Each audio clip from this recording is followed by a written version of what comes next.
If you keep hiring people that are smaller than you, eventually what you'll do is you'll build a business full of dwarves, and it'll make you a dwarf company. If you go the other way and you hire people that are bigger than you, or maybe smarter than you, what you'll do is you'll build a business that performs well. Probably the number one thing that I get asked is, how do you build a team from other agencies? The reality is you build a team by seeking talent. You don't build a team by filling a role. Two very different things. If you find somebody that's bigger than you and you spot talent and they're interested in you, hire them, take a risk, even if you may not have the budget. They're always going to provide value for the organization, and that's going to increase your revenue. I'm making this video because I had a meeting yesterday with one of my good friends who needed advice on growing his team with his first hire. So it allowed me to reflect on my first hires and how I grew my team at Developmark some 8 years ago. It's so easy to want to do everything in the world, and the reality is you just don't have time for that. There's a great quote from this book that I love reading that really inspired me to make Splash Dash, called Getting Real. And what it says is, do less than your competitors to beat them, solve the simple problems and leave the hairy, difficult, nasty problems to everyone else. Try one downing instead of outdoing, try underdoing. Less features, less options, less people, less meetings, less promises. That to me is like a breath of fresh air, because I tend to want to do so much. So the product that I'm making, Splash Dash, is really simplified down to what I actually really wanted and what people tell me they really wanted without all of the bloat. So if you're building something, think about what you can remove and not what you can add. One of the biggest mistakes that I made starting my career was hiring way too fast. I thought I needed another person working with me. I thought I needed a business partner. And that is every young entrepreneur's mistake, thinking they actually need help when most likely they could just do a lot of it on their own. The other thing is addressing churn. Churn is when somebody comes into the business and leaves the business. In the beginning of my entrepreneur journey, that was very heartbreaking to me, when in reality, I should have learned to deal with it and understand it's actually natural and it's good for a business. Similar to how skin cells reproduce on your body, it's good for your body. And so people coming and going in your organization or in your life or in your business is a great thing. New energy starts to come in, new energy starts to bring new ideas.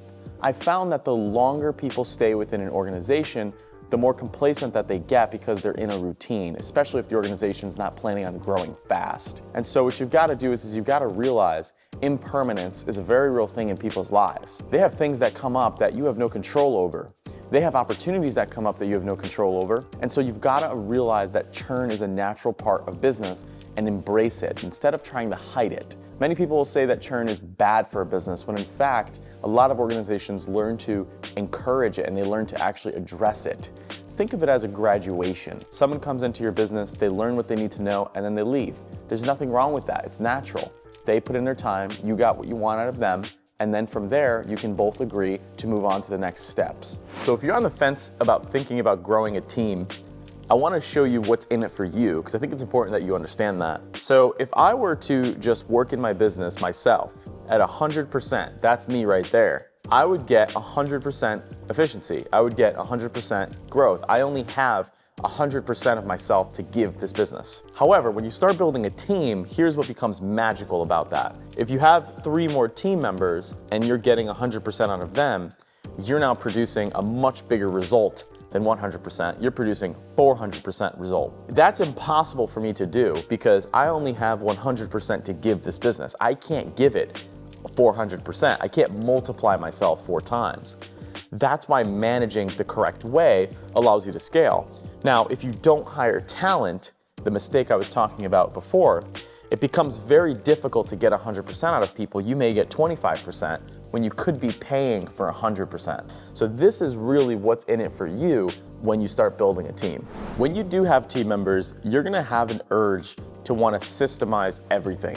You're gonna want to make up excuses to talk to customers. You're gonna want to make up excuses to create a process for literally everything. And I call that over-systemization. And in reality, a lot of the times, you don't really need a system, you just need communication. When you're managing people, it's really important that you understand they have no idea what you want until you tell them. Even the best person on your team doesn't exactly know your vision. That's why you need to explain it to them often. If you don't, what'll happen is you will become resentful because you'll think they know what you want, but really you haven't explained it clearly enough to them. And if you have, just keep explaining it to them and make communication a key part of your culture. You don't need a CRM to talk to a customer. You don't need a fancy spreadsheet to manage finances. You don't need all these fancy tools to accomplish your goals. What you need is proactive communication with your team and with your clients. Now that I'm building my second business, which is Splash Dash, the principles of managing people and growing a team are the same, but the product is way different. I'm going from charging thousands of dollars per month to manage somebody's services to charging a small rate just to manage the subscriber on the software product. I'm excited though, because what I'm learning and what I've learned, I'm gonna be able to execute with my second venture. So I hope these tips have helped you too, especially if you're planning on growing a team.